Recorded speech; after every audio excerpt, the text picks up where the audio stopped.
menyatakan kepemerintahan firman Tuhan dan kesapaan Tuhan di dalam kehidupan kami.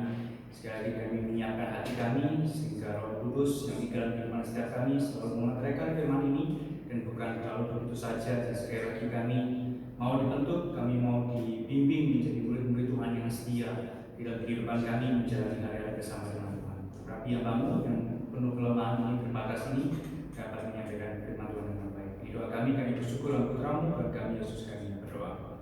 Amin.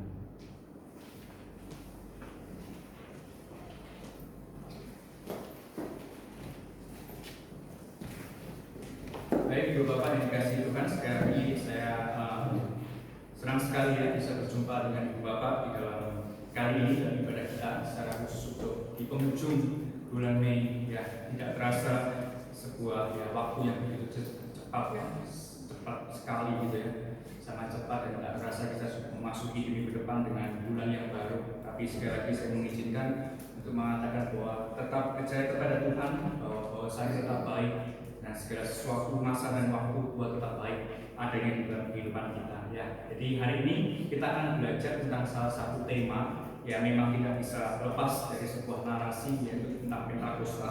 Tapi saya lebih kepada hal tentang disciple ya, atau sebuah pemuridan, atau kita dibentuk di dalam sebuah tempat untuk kita dapat menjadi murid-murid Tuhan yang setia. Sebab itu mari kita buka Ibu Bapak dalam Kisah Rasul pasal yang ke-11.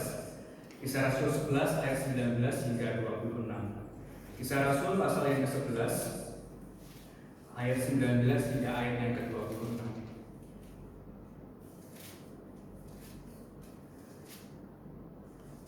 Kalau sudah, kita akan baca secara responsional. Saya 19, Ibu Bapak ayat 20, sini berganti hingga 26. Kisah Rasul 11, 19 sampai 26.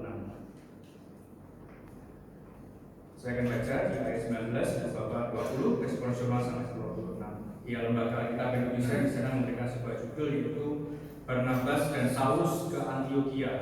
Sementara itu banyak saudara-saudara telah tersebar karena penganiayaan yang timbul sesudah Stefanus itu dihukum mati. Mereka tersebar sampai ke Fenisia, Siprus, dan Antiokhia, namun mereka memberitakan Injil kepada orang Yahudi saja.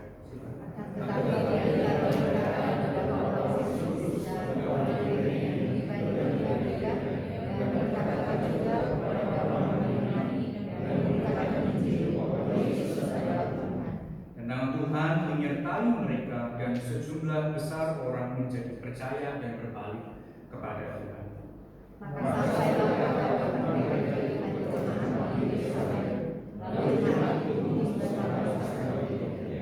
Setelah Barnabas datang dan melihat kasih karunia Allah, bersukacitalah ia menasihati mereka supaya mereka semua tetap setia kepada Tuhan.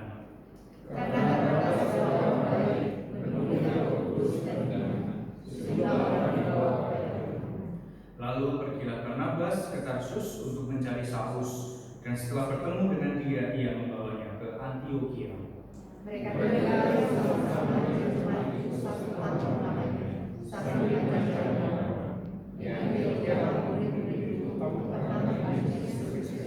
kita buka lagi di Kisah Rasul pasal 15. Kita beranjak di pasal yang ke-15 ayat 35 hingga ayat yang ke-41 ya. Kita sudah tadi melihat secara sekilas bagaimana murid-murid itu dikatakan sebagai Kristen ya, orang Kristen di Antiokhia. Tapi kita masuk di dalam, ada sebuah problem di sini ya. Kisah Rasul 15 35 ayat yang ke-41 ya. Kita tetap baca secara responsional.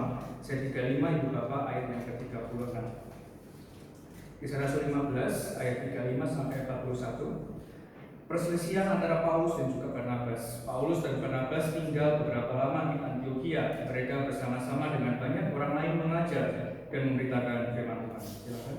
Tetapi beberapa waktu kemudian berkata Paulus kepada Barnabas, "Baiklah kita kembali kepada saudara-saudara kita di Antiokhia, di mana kita telah memberitakan firman Tuhan untuk melihat bagaimana keadaan mereka." Barnabas ingin membawa juga Yohanes yang disebut Markus. Tetapi Paulus dengan tegas berkata bahwa dia tidak akan membawa satu orang yang telah diberitakan dan tidak mau bekerja bersama-sama dengan mereka. Hal itu menimbulkan perselisihan yang tajam, sehingga mereka, Paulus Barnabas, berpisah, dan Barnabas membawa Markus juga sertanya berlayar ke Siprus. Tetapi Paulus menuju Silas dan sesudah saudara itu kepada kasih dan Tuhan.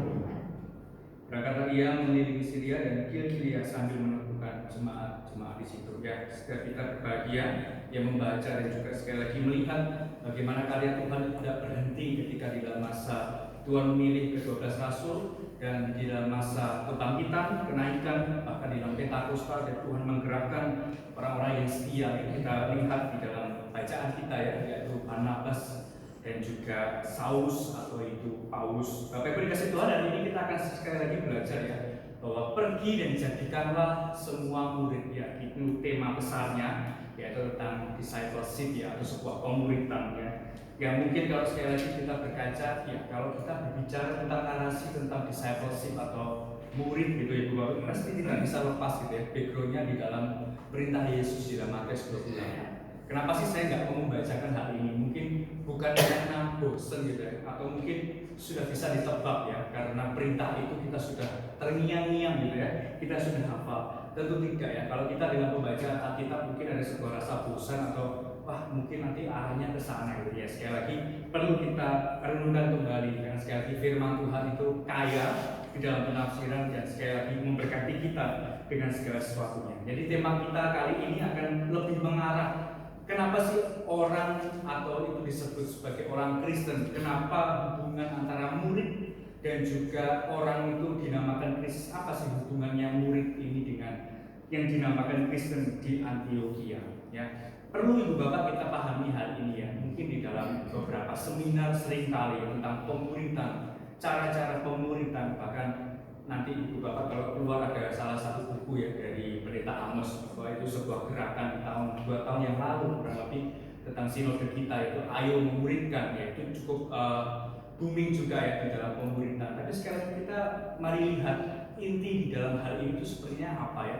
Korelasi kita disebut Kristen, korelasinya dengan kita disebut dengan murid itu apa hubungan hal ini? Itu menolong supaya kita di tengah perkembangan saat ini ya Ibu Bapak ya, orang muda sekali juga mengatakan bahwa ya saya Kristen ya, saya hari Minggu ke gereja ya, saya juga ikut bersekutu, saya hafal loh KPPK berapa gitu ya.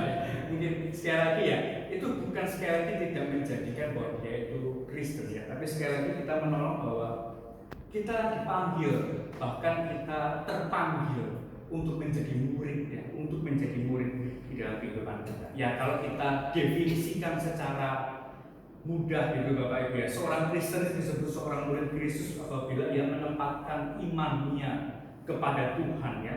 Seorang Kristen itu dilahirkan kembali oleh kuasa Roh Kudus. Jadi sekali lagi seorang Kristen itu adalah harusnya memiliki Kristus di dalam kehidupannya. Namun Bapak Ibu sayang ya, di zaman sekarang gitu ya, dengan ya melek teknologi atau sosial media gitu ya, banyak ketika di dalam perdebatan yang terbuka gitu ya, misal dengan kekristenan atau dengan agama-agama lain, biasanya juga cukup sering dilakukan bahwa ya Kristen itu tidak ada gitu ya, atau dikatakan bahwa ya kamu itu murid bukan Kristen, karena di sini dikatakan bahwa kamu itu awalnya murid. Mana ada, Kristen itu sebuah hujatan atau sebuah stempel ketika orang-orang itu berkumpul di salah satu tempat yang bernama adalah Antioquia. Ya, biasanya itu sering sekali sih didengungkan ya di dalam perdebatan-perdebatan yang terbuka. Tapi sekali lagi kita akan belajar Bapak, sebenarnya korelasinya apa sih murid dan juga musuh orang Kristen ini apa? Artinya itu seperti apa ya? Kalau kita perhatikan dalam bacaan kita Ibu Bapak di dalam tadi ya, Kisah Rasul 11:26 itu berbicara tentang di Antioquia lah murid-murid itu untuk pertama kalinya disebut Kristen. Ya, banyak para penafsir, banyak orang-orang yang concern di dalam hal perjanjian baru, apalagi dalam catatan Kisah Rasul memang tidak ada komentar yang banyak, dan mereka banyak sekali membenarkan bahwa memang ada hubungan ya, bahwa murid dan juga orang yang dikatakan Kristen itu lagi ada sebuah konektivitas ya, ada sebuah hubungan. Orang yang disebut Kristen itu tentu dia ada seorang murid. Demikian pula sebaliknya, orang yang disebut murid itu ya, pasti itu selalu mencerminkan kehidupan orang Kristen. Terus saya melemparkan pertanyaan ke Ibu Bapak.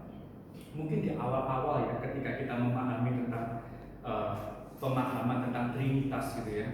Biasanya kan sekali lagi banyak disuguhkan gitu ya, hubungan relasi Bapa dengan anak ya. Kalau kita lihat di narasi ketika Injil gitu ya, ada relasi Bapa dengan anak ya. Selalu memunculkan atau banyak sekali tentang relasi itu digambarkan ya, anak dengan Bapa. Demikian pula sebaliknya Bapa dengan anak. Tapi sekali kita lihat di dalam kisah ini, pasca itu terlewati Bapak, ada sebuah gambaran tentang murid. Ini apa gitu ya? Maksudnya seperti apa? Jadi apakah ini benar-benar hal yang memang Tuhan kehendaki untuk kita menjadi murid? Apakah relasi itu hanya berhenti dengan Bapa dan anak yang hanya hanya di dalam sebuah kasih gitu ya? Tapi kalau murid kan identik dengan ya disiplin, kamu harus disiplin, kamu harus taat, kamu harus tunduk di dalam segala hal juga pengajaran. Apakah hal ini cukup membingungkan atau mungkin itu memang yang harus ditekankan di dalam Kisah Rasul 11 dan juga 15 ini? Oleh sebab itu Bapak, kita akan belajar hari ini setidaknya ada dua hal. Ketika kita menjadi atau terpanggil atau dipanggil untuk menjadi murid atau memuridkan, yang pertama adalah pemuridan atau panggilan menjadi murid itu ada sebuah bentuk kaderisasi ya. Bentuk bagaimana persiapan pelayan atau para orang-orang yang mengasihi Tuhan di dalam menghadapi situasi dan juga kondisi ya. Kalau kita perhatikan itu Bapak, ini sebuah hal yang baik. Ini sebuah sistem yang memang ya, orang Kristen miliki di dalam pemuridan hal ini ya. Barnabas dan Saulus ke Antiokhia ya, jelas sekali 22 itu. Maka sampailah kabar tentang mereka itu kepada jemaat di Yerusalem. Lalu jemaat itu mengutus Barnabas ke Antiokhia ya. Setelah Barnabas datang dan melihat kasih karunia Allah, bersukacitalah ia yang menasihati supaya mereka tetap setia ya. Antiokhia merupakan pusat dari kekristenan di dalam separuh bagian Kisah Rasul di dalam perkembangan gereja di abad mula-mula. Ya, sekali lagi perlu ditekankan bukan di Yerusalem ya, mungkin Yerusalem tetap ya itu memang tempat yang memang cukup ya di dalam perjanjian baru cukuplah banyak sekali kisah di situ. Tapi ibu bapak juga perlu ingat ya, di Antiokhia lah itu awal-awal perkembangan orang yang dinamakan sebagai orang Kristen atau murid ya. Antiokhia menjadi tempat yang begitu penting karena dia menjadi tempat pertama orang-orang percaya disebut Kristen. Lalu menjadi pertanyaan, siapa ya? Siapa pendiri jemaat Antiokhia? Apakah Barnabas atau apakah Saulus yaitu Paulus? Tapi sekali lagi tidak ada catatan siapa pendiri jemaat di Antiokhia. Yang memang ada sedikit gambaran di ayat 19-20 ya. Orang-orang ini adalah murid-murid Yesus yang dari Yerusalem yang memberitakan Injil hanya kepada orang-orang Yahudi saja. Jadi mungkin saya lebih menganalisa bahwa ya Antiokhia ini berdiri ketika ya murid-murid Yesus ya, atau kisah di dalam para rasul di dalam Yerusalem itu ya langsung ke Antiokhia.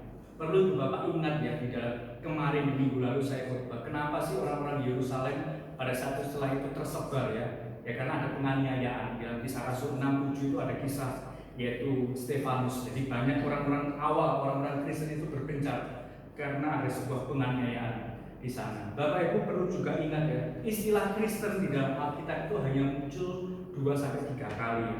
Mungkin Bapak bisa lihat nanti di dalam hal ini. Jadi nggak banyak kata Kristen itu muncul, hanya 2-3 kali. Mungkin di dalam catatan Kisah Rasul 11 atau mungkin ada beberapa catatan yang lain, tapi tidak banyak. Bapak Ibu, kita mengetahui bahwa Antiokhia ini telah menjadi tempat pengungsian bagi orang-orang percaya di Yerusalem. Semakin banyak orang itu mengalami penganiayaan di Yerusalem, mereka akhirnya pindah ke Antiokhia ya. Antiokhia terus berkembang menjadi pusat baru bagi murid-murid Tuhan Yesus. Gereja bagi banyak bangsa ini tetap mengingat saudara-saudara mereka di Yerusalem, sehingga kita menjadi kelaparan di Yerusalem ataupun di Yudea. Orang-orang Kristen di Antiokhia mengumpulkan bantuan bagi mereka. Hanya perlu saya tekankan untuk kita semua itu Bapak ya, bahwa ada kalimat yang perlu kita garis bawahi ya. Ada kata di ayat 21 di dalam Kisah Rasul pasal yang ke-11 tadi. Saya bacakan buat itu semua. Dan tangan Tuhan itu menyertai mereka dan sejumlah besar orang menjadi percaya dan berbalik kepada Tuhan ya. Ada kata yang bagus sekali. Dan tangan Tuhan itu menyertai mereka. Bapak Ibu ini sangat sangat reform ya, sangat back to the Bible gitu Bapak Ibu ya.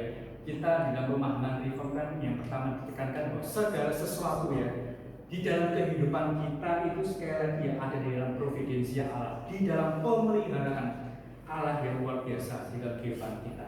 Demikian juga ya di dalam pemuritan di bagian awal-awal ini. Saya mengajak Ustaz kita ketika kita ya sebagai gereja Trinity, sebagai orang reform ya, ketika perjuangan para bapak-bapak reformator ya, kita mengingat Luther, kita mengingat juga untuk Calvin ataupun Zwingli pada saat itu ya, ini dapat disimpulkan bahwa pemuritan itu memunculkan sebuah kaderisasi yang sekali lagi bertanggung jawab di dalam arti bahwa ini sebuah bentuk campur tangan Tuhan di dalam sejarah atau kehidupan umat Tuhan atau umat kepunyaannya. Antioquia itu terbentuk bukan dari orang-orang hebat, sekali lagi Bapak ya. Antioquia itu bukan terbentuk dari Petrus yang berkhotbah yang luar biasa menggebu-gebu, ataupun ada rasul yang sangat dikasihi yaitu Yohanes. Tidak, Antioquia bukan berasal dari orang-orang hebat atau rasul-rasul hebat. Orang-orang yang memang mengalami di masa-masa penganiayaan di Yerusalem ketika Stefanus ditangkap dan mereka harus pergi ke daerah-daerah dan termasuk di Antioquia. Bapak Ibu kalau kita perhatikan ya, mungkin di dalam kehidupan kita ya kita nggak bisa ya satu dengan yang lain, mungkin sketsanya itu sama atau di dalam pergumulan itu sama ya, semua mengalami apa itu namanya dinamika kehidupan. Tapi sekali lagi kita belajar, kita menjadi murid di ayat 21 itu tentang bahwa campur tangan Tuhan itu tetap menyertai kehidupan mereka atau para murid. Ya mungkin sekali lagi ya kita ya berjalan kehidupan kita ya, mari kita merenungkan hal ini ya. Mereka pun disertai oleh Tuhan dengan campur tangan Tuhan yang luar biasa. Sampai saat ini kita bisa memahami hal ini dengan lebih baik. Bapak Ibu yang dikasih Tuhan, alangkah indahnya ya gereja kita, jemaat kita itu juga bertumbuh di dalam gerakan hal seperti ini, di dalam proses kaderisasi hal ini. Seorang Kristen yang sejati itu harus menjadi murid Kristus ya. Sekali lagi, seorang Kristen sejati itu bukan semata-mata sebuah julukan ya. Harus menjadi seorang murid Kristus yang benar-benar sejati, mempertimbangkan segala kehidupannya untuk mengikut Yesus, menerima yaitu berkorban untuk kehidupannya ya. Dalam Matius 28, 19, 20 kan sekali lagi jelas sekali untuk perintah Tuhan yang luar biasa di dalam kehidupan kita. Seorang murid Kristen itu harus mengikuti atau menaati ajaran Yesus, menjadikan Kristus sebagai prioritas atau hal utama di dalam kehidupan kita. Apakah hal yang mudah? Tentu ya, tidak mudah sekali lagi. Tapi kita lihat di poin ini, campur tangan Tuhan itu menyertai kehidupan. Demikian juga dalam kehidupan kita. Proses kita untuk bertumbuh, kita menjadi murid itu juga demikian. Bahwa kita juga harus terus merasakan bagaimana campur tangan Tuhan di dalam kehidupan mereka. Sehingga Barnabas sebelum ia lanjut di dalam perjalanannya, ia berbalik ketika ia menengok ke Antioquia, dan itu menjadi sebuah hal yang luar biasa, itu sebuah panggilan bagaimana para pengkabar atau pemberita Injil pada saat itu. Kita masuk dalam poin yang kedua itu Bapak ya, dalam Kisah Rasul 15 kita sudah lihat ini hal-hal yang baik ya, hal yang indah ya, sejarah bagaimana murid dan juga Kristen. Tapi dalam Kisah Rasul 15 itu ada sebuah polemik ya, atau sebuah perdebatan yang kecil. Tapi sekali lagi ini juga menjadi hal yang baik untuk kita juga renungkan. Kisah Rasul 15 ini berbicara tentang perjalanan para murid Kristus yang sedang melakukan pelayanan. Ada sebuah pergumulan pertama ya, ada sebuah pergumulan pertama yang memang dicatat oleh Lukas di dalam Kisah Rasul pasal yang 15 ini ya. Kalau kita lihat di situ ada orang-orang yang selalu memegang ya, orang-orang Yahudi itu memegang kepada sebuah teguh pada tradisi dan hukum Taurat ya. Dia mempermasalahkan bagaimana penting gak sih sunat itu, penting gak sih tentang hari Sabat itu. Jadi pergumulan pertama di dalam umat Tuhan hal itu adalah ya, sekali lagi ini menjadi pembelajaran ya Bapak kita ya, Bapak Ibu sekalian dalam kehidupan kita ya. Mungkin ya dalam perjalanan hidup kita mengenali orang-orang yang mungkin masih di dalam proses untuk menjadi murid. Kita pun juga masih dalam proses menjadi murid. Tapi mungkin orang-orang yang baru menyerahkan diri kepada Tuhan mungkin ya perlu untuk kita juga bimbing ya, perlu untuk kita juga dapat ya libatkan di dalam pengenalan akan Tuhan yang baik. Dan ini juga pergumulan pertama ya Bapak ya. Kalau kita lihat Kisah Rasul 15 di awal itu sangat sekali memperdebatkan ya tentang hal sunat atau bahkan hal-hal peristiwa Musa, tentang adat istiadat orang Yahudi, mengapa sekali lagi tidak ada di dalam menjadi seorang murid atau sebagai orang Kristen. Tapi sekali lagi kita lihat ya, itu bukan menjadi sebuah hal patokan yang utama. Itu menjadi sebuah pergumulan yang memang harus dialami oleh orang-orang yang mungkin baru mengenal atau percaya kepada Tuhan ya. Ini penting sekali ya Ibu Bapak ya, mungkin di dalam kehidupan kita ya, ataupun di dalam keluarga kita, ataupun dengan rekan-rekan kita ya. Sekali lagi, kita yang kuat, kita yang sudah mengenal Tuhan ya wajib ya sekali lagi menanggung orang-orang yang lemah di dalam hati, mereka yang butuh tuntunan, mereka yang butuh untuk di dalam bimbingan di dalam kehidupan mereka. Kisah yang baik dalam Lukas 10 ya, Tuhan Yesus itu mengutus 70 murid. Kemudian daripada itu Tuhan itu menunjuk 70 murid itu yang lain, lalu mengutus mereka berdua-dua mendahulunya ke setiap kota dan tempat yang hendak dikunjungi. Mungkin kesannya Lukas 10 ya, 1-12 itu ya kamu tak kasih tugas ya, kamu masuk ke daerah itu ya dengan cara apa terserah kalian gitu ya. Kamu tangking, kamu baptis dengan cara apa atau apa itu terserah kalian ya. Mungkin konotasinya seperti itu gitu, tapi tidak Bapak ya. Tuhan Yesus tetap membimbing mereka di dalam perjalanan 70 murid itu. Gimana mungkin membimbing? Itu kan tepatnya bisa Ibu Bapak tentu ingat ya. Mereka memuridkan atau mereka memberitakan Injil itu tetap kuasa Roh Kudus bekerja dalam hidup mereka. Tentu Ibu Bapak harus ingat hal ini. Mungkin ketika 70 murid itu kesannya Tuhan Yesus membiarkan mereka dengan cara apa kalian terus beritakan kasih Allah yang baik yang besar dalam kehidupan sekarang saat ini. Tapi sekali kita lihat Roh Kudus tetap bekerja, berkarya, memakai para murid dan juga menjadi berkat di dalam kehidupan mereka. Bapak yang kasih Tuhan, sekali lagi ya, ada hal yang mungkin perlu kita juga tumbuh kembangkan dalam hal ini. Mungkin ketika kita merasa kuat ya, sekali lagi ada sebuah kejatuhan, kita merasa cepat puas. Saya juga terkadang juga baru tadi ya, saya di sekolah minggu, kapan kalian ulangan gitu ya. Tapi sebenarnya saya sudah tahu ya, sudah tanya-tanya gitu ya. Kalau kalian sudah menyelesaikan ulangan gitu, biasanya ngapain ya? Lihat-lihat aja, lihat-lihat jendela gitu katanya. Lihat jendela tuh lihat-lihat ya. Terkadang musingin teman yang belum selesai gitu ya. Ya, kehidupan kita sebagai manusia ataupun anak kecil gitu ya, tahu gitu ya, merasa cepat puas gitu ya. Kalau sudah menyelesaikan tuh ya cepat puas ya sudah gitu. Tapi kalau kita perhatikan ya Bapak ya, ini ada sebuah sifat yang mungkin bisa kita koreksi dalam kehidupan kita. Ini sebuah ketika kita ada dalam posisi sesuatu hal dalam kehidupan kita, jangan sampai kita itu ya merasa puas. Rasul Paulus sekali lagi memiliki hati untuk tetap mau mendampingi, memberikan support, memberikan dorongan bagi mereka-mereka orang-orang yang mula-mula pertama mengenal Tuhan. Jadi sekali lagi ini menjadi sebuah spirit yang baik ya di dalam hal pemuritan kita berbicara pada hari ini, bahwa jangan kita merasa puas cepat ya, cepat merasa puas ya, tapi kita perhatikan bagaimana setiap halnya kita harus detail di hadapan Tuhan, karena segala sesuatu itu harus dipertanggungjawabkan di hadapan Tuhan. Saya sangat tertarik dengan Paulus ini Bapak ya. Paulus itu ingin kembali mengunjungi jemaat-jemaat yang telah didirikannya bersama dengan Barnabas. Ini merupakan perasaan yang sejati Bapak ya.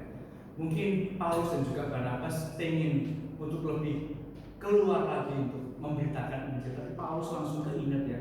Oh iya, aku ingat ya, ada jemaat yang awal-awal saat itu, dan Paulus sekali lagi memberikan sebuah gambaran bahwa ya harus berbalik, menengok orang-orang yang awal-awal itu yang sekali lagi untuk mengajar, mendorong mereka. Bapak Ibu yang dikasih Tuhan, spirit zaman sekarang sangat amat individualis ya, sangat sekali ya terserah mau ngapain gitu ya. Tapi sekali lagi kita belajar dari Paulus bahwa perasaan sejati seorang murid itu sekali lagi tetap aware, tetap perhatian dengan sekitar mereka. Roma 15:1-2, kita yang kuat sekali lagi wajib menanggung kelemahan orang yang tidak kuat, dan jangan kita mencari kesenangan kita sendiri ya. Selain kita yang lemah wajib menanggung yang kuat, tapi ada hal yang penting juga ya. Jangan kita itu mencari kesenangan kita sendiri. Ini menurut saya sangat-sangat apa ya Bapak ya, sangat-sangat powerful ya ayat ini ya. Jangan kita mencari kesenangan diri sendiri. Saya mengidentifikasi Bu Bapak ya di dalam perjalanan pelayanan saya ya. Orang-orang yang mencari kesenangan diri sendiri itu selalu merepotkan orang lain. Menurut saya sekali lagi ya. Karena sekali lagi yaitu perintah Tuhan yang harus sekali lagi kita dengungkan dan kita perhatikan. Jangan sampai kita itu mencari kepentingan atau kesenangan kita sendiri. Karena sekali lagi kita mulanya di dalam kehidupan berumat itu adalah komunal, atau di dalam pemuritan itu kita bersekutu atau sebuah fellowship. Bapak Ibu kasih Tuhan, poin yang terakhir ya, keluarga besar Jemaat GKI Trinity sekali lagi memiliki sebuah kerinduan untuk mendampingi dan juga didampingi dalam setiap pelayanan yang sudah ada. Sekali lagi mungkin kita sekali lagi terbatas di dalam hal ini, tapi mari kita merenungkan tema kali ini bahwa kita menjadi murid itu bukan sebuah pilihan, tapi sebuah keharusan di dalam kehidupan kita. Karena memang sejatinya di dalam kehidupan kita sebagai orang Kristen itu tidak bisa lepas dari apa yang dikatakan sebagai murid. Murid sama dengan Kristen, Kristen juga sama dengan murid. Tentu dalam konteks sekarang mungkin pemuridan bukan seperti zaman-zaman itu ya, meninggalkan keluarga terus langsung concern dengan pelayanan ya, tentu tidak. Tapi sekali lagi bagaimana prioritas kita ya, sebagaimana kita memprioritaskan Tuhan atau mengutamakan Tuhan di dalam kehidupan setiap kita. Apakah keluarga itu menjadi bekal